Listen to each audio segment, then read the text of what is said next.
The Tiger Priest, and ladies and gentlemen, I lied. I said I'd have this somewhat in primer, and I did not. I went actually back in and been putting on some parts and finishing up a few little things. Added a little bit of just a little detail on the back here, like some kit parts that are actually, like, I want to say hook mounts, and just some styrene strip to replicate some parts on there. The storage boxes there, I tried to get them as straight as I could, and they wanted to bend on the corners just a little bit, so I just took some styrene square stock and just super glued it in. It made a little bit of a frame, and once you get paint on it, you won't even hardly know it's there. That just helped it straighten it up, and I think it looks a little more cooler than that. Put the, I call them grab handles, or either steps or something. Well, you only get 8, and I needed a couple more steps, so I took Mr. Staple, and staples are, I call the poor man's photo etch. And what I do is I just take staples out of a stapler, and then you can manipulate them with, you know, a pair of, where is it? You manipulate it with a pair of pliers, a photo etch bending tool, you know, you name it, and you can make all different sizes. That one's about the size of the kit ones.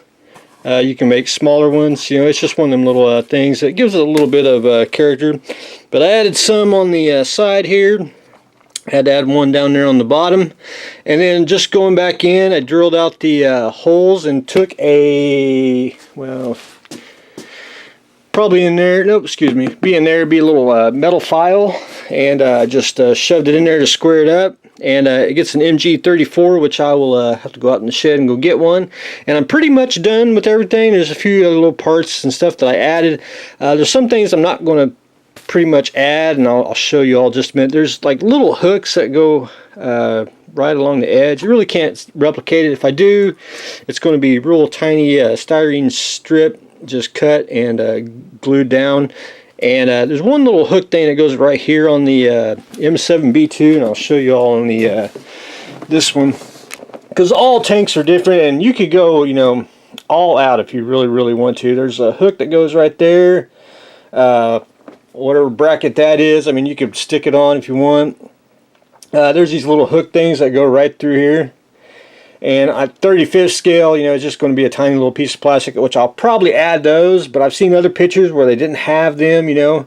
That's the beauty of tanks. I mean, there's so much you could add to it, and there's so little you can add to it as well. You know, it's just one thing about armor that's extremely well. But anyway, there's a couple details I'm just probably going to just leave off. There's a few additional weld seams, which, like, you know, right here on top of the tank here, I'm going to leave that off. You know, it's just some little things. You know, there should be a weld seam on the very top. You know, you can go super detailed all you want, but I'm gonna kind of meet in the middle and call it pretty much done on that. But anyway, I'll add a couple more pieces, and then I'll be done with the Tiger Priest assembly wise. And then I need to really paint it with some primer just to see it in another different light, and you know, see if I need to sand anywhere or anything. I think I got everywhere, but there's always that chance that I could have missed something. But anyway, very fun, and I may add a couple more pieces on top. I'm going to go rob probably a tank kit that I got a parts box full of, and rob some, I call them little smokestacks. They go on top of, you've seen them on World War II tanks, like the Mr. Old Panther here. Oh, come on, why are you stuck?